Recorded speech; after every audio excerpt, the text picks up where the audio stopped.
while you was in New York, Tupac calls you in the room and he started giving away all his jewelry, right? Yeah, Pac, the week that led up, the week prior to him, you know, returning to Allah, Pac was he was doing a lot of things that, it was strange. He was he bought these portable cameras when he was giving out in LA, he was making us take pictures. He was like, look, we don't got enough pictures together. Me talking about him, the Outlaws. So we started just taking pictures around his house, random pictures. And then when he went to New York, he called me to his room.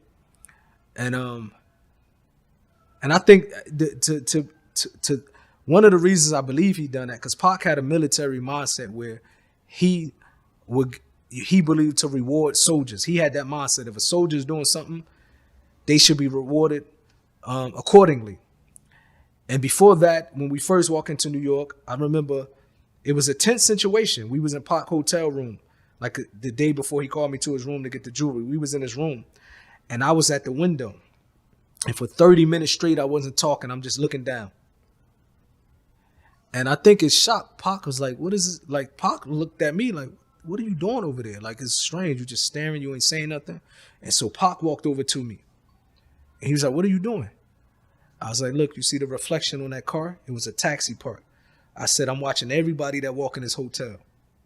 And it shocked Pac that he seen me like a young dude, but I'm still paying attention who coming in that hotel, because we don't trust nobody. So if anybody look like a street dude, because we in Manhattan in a nice neighborhood. If you like a street dude and you walking in that hotel, that's a red flag for us. We're going to hit the lobby and we're going to check you out. So when I did that, I think Pac was like, it affected him in a good way, So the day after that, he called me to his room and he had all his jewelry laid out. And I was like, Pac, what's up? You told me to come to your room. And he was like, grab something. I'm like, grab what? Because I don't, this is the first time he act like this. He's like, grab something, the jewelry, whatever you want, take is yours. So I grabbed the ring because I didn't want to go for the big stuff. He had Rolexes. I'm talking about diamond Rolexes, watches, bracelets, everything. So I grabbed the ring, the little thing. He's like, man, grab something else. I grabbed the Rolex. It's a Rolex bracelet that he had on All Eyes on Me. I later on gifted it to Mike Epps. I grabbed that. He's like, man, take more. So I grabbed a chain and then I grabbed a ring and then I left. And I went in the hotel. I went into the hotel lobby. Gaddafi and Edie was out there. They was like, what Pac wanted? Why he called you to the room? I was like, man, Pac acting weird, bro. He just put all his jewelry down and told me to take his jewelry. And I was like, look. And I don't know if it was Edie or Gaddafi. I gave one of them the chain and one of them the ring, and I just kept the Rolex. That later on I gifted to Mike, for, doing some good thing.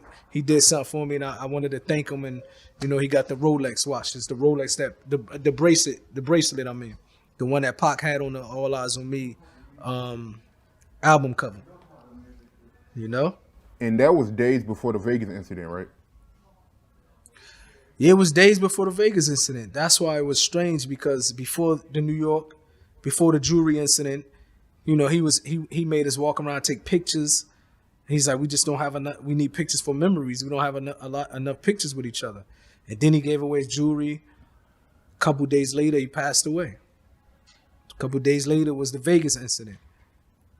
Do you think Tupac knew something was going to happen to him? You hear people sometimes, they say these things about, this person seemed like he knew he was going to die. I really can't touch upon if these things can be actually, facts. But he definitely was acting as if he was going to depart. He wasn't acting the normal Pac. From the point where he was like, he just woke up one day, was like, we don't have enough pictures with each other. Sent somebody to the grocery store. That's when you can get them portable cameras from the grocery store, Ralph's, in LA. And he was like, let's just take pictures with each other so that we can have them for memories. Then gave me away his jewelry. So, it was strange. Yeah, one of the famous pictures that we took, I have a yellow shirt on and I'm standing next to Pac. We both throwing up West Side right in his living room. That was one of the pictures. I don't know if there's any other pictures from that week on the internet, but that's one of them.